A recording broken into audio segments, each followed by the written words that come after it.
there's a point to it. And Bill is and so I'm going to turn it over to him. I'm there. And he's got some things to share with us. Bill Banfield, the endowed chair in the music department. I'm more interested in this dialogue, the way you set it up. I have all kinds of things. We all have a bunch of things we want to say because it is so richly textured. So I'm going to do what the hip-hop first talk about when they talk about freestyle. There we go. So I hope my experience as an educator and a musician will kick in, and so that I do have some consistency here and some coherence to my, and I don't ramble too much. But let's start with the blues, because it's very interesting. You're absolutely right. The blues and jazz become an expressive and philosophical paradigm for where he's going with this, okay? And the blues is not the blues story. It is cathartic in that it allows me to illuminate that which gives me the pain as a cathartic moment to jump over it. So when you hear the blues, it's just not all sad. It's actually, blues music in the South is actually like what party music is to us. When folks got together and hit the jukebox and played the dance music, it was a blues, but it was a jump blues, okay? Because it allowed you to, okay, yo devil, I have identified you. You are not my issue anymore. And so that becomes both the kind of a philosophical thing and that he uses throughout. He says that if I can first illuminate using 1,369 lights, then I will then clearly see the demons that are around me. And that's the blues. That's what the blues does. That's the function of the blues, to illuminate and eliminate the devil in your life. And so what people talk about is that, let's talk about the concrete now. What's important to talk about is most definitely and primarily that Ralph Ellison is a black American. And with the notion of black American, that should also mean his cultural understanding, but also his national understanding. And being national means that I'm engaging with a society that's made up of many parts and many experiences. He is also essentially a race man, which is that he is someone who's very, very influenced by the writings of the New Negro and Alain Locke, which believe in the whole notion of upward mobility for black folk, okay? And that example can be made in all kinds of ways. So you see him struggling with, I don't even want to go see these country folk out who maybe have problematic practices because we're supposed to keep our distance. So that there is a very interesting complexity to black life, which black folk ain't all the same thing. That's the other important thing about Ralph Ellison and all of these writers. They've been called upon to show the complexity of black life. So when you talk about black, black is a color that's inclusive of lots of colors. It's not a single primary color.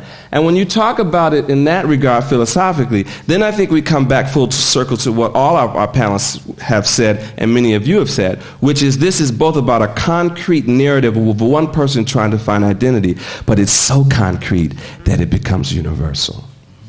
So that I can see my struggles in Ralph Ellison, even though none of us are born in those times, but there is a universal thing there as well as a concrete thing.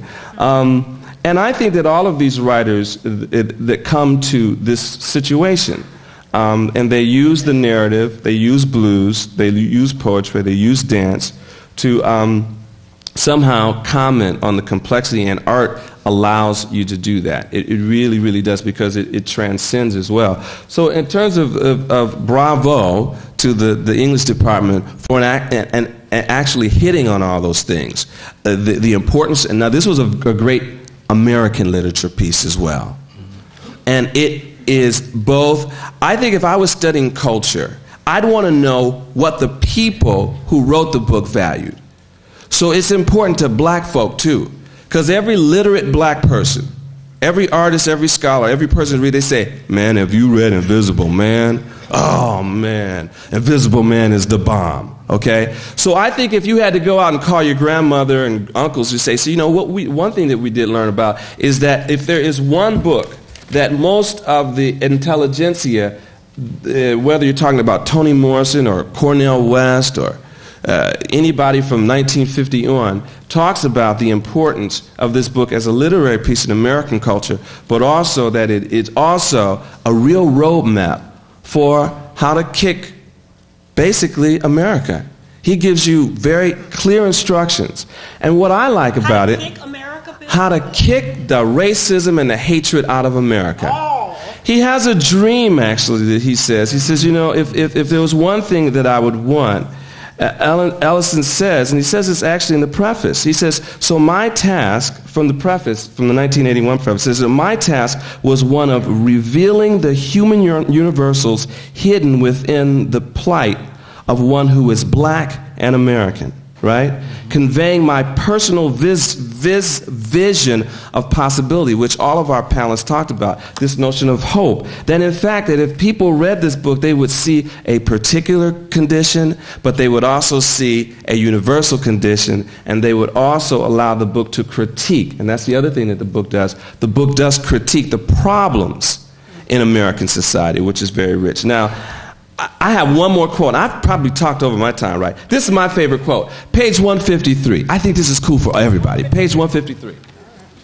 Okay. You ever see those big evangelical sessions? Open your books and turn your Bibles a page. Yeah. Okay, here we go. This is the last one. My best quote, my number one quote, is come out of the fog, young man. And remember, you don't have to be a complete fool in order to succeed. Play the game, but don't believe in it. Play the game, but play it your way. Learn how it operates, and then learn how you operate. Be your own father, young man. And this was the wonderful scene where he's on the bus with the gentleman, right? And so the older guys are like giving him the rap about how he can succeed and how he's going to be okay in New York. Then he says, and remember, the world is possibility only if you'll discover it. Now, see, that goes to what all our folks have said about that hopeful vision. So I've spoken too much already. This has been a great talk. So I hope we can hear some more reactions from the crowd. Even